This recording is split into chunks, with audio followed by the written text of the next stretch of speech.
On 5 News, Scotland announces a full national lockdown from midnight tonight. And it has now been announced there will be a televised address from the Prime Minister later this evening. Meanwhile, classroom chaos in England. Hello and welcome to 5 News. I'm Dani Sinha. People in Scotland are being ordered to stay at home as a new nationwide lockdown comes into force from midnight. Nicola Sturgeon announced the measures for the rest of January, with schools staying closed and gatherings severely restricted. As coronavirus cases surge, the First Minister said she was more concerned now than at any other time since the pandemic began.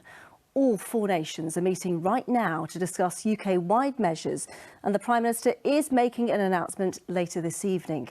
As our political editor Andy Bell reports, he's warned of tough weeks to come. We know we're going to hear from the Prime Minister at 8 o'clock this evening. Do we know what he's going to say?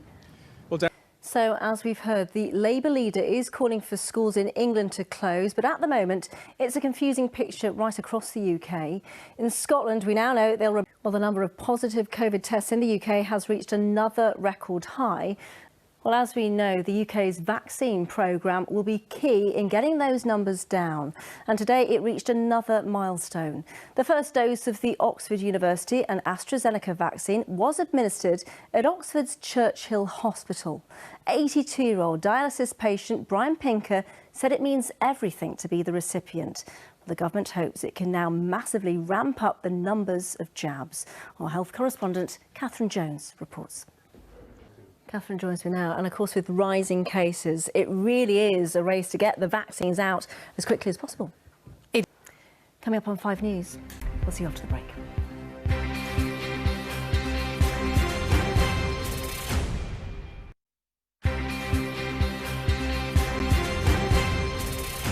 Hello and welcome back. A 13-year-old boy who died after being stabbed in a playing field in Reading on Sunday has been named as Oliver Stevens.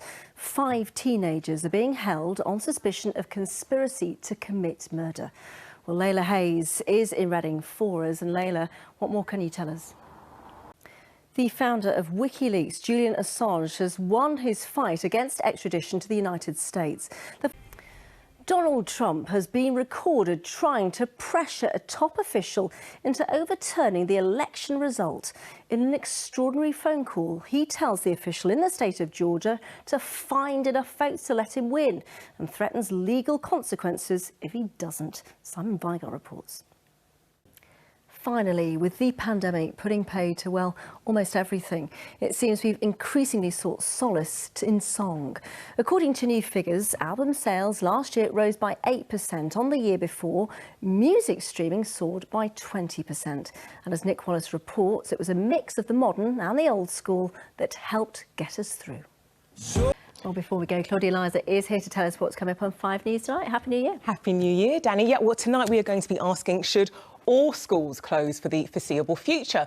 Well, that's with everything else all coming up at 6:30, Danny. Fantastic. I'll be tuning in. Thank you. That's it from us. Glenn has got the weather next. I'll see you again at the same time tomorrow from all the team there. Good night.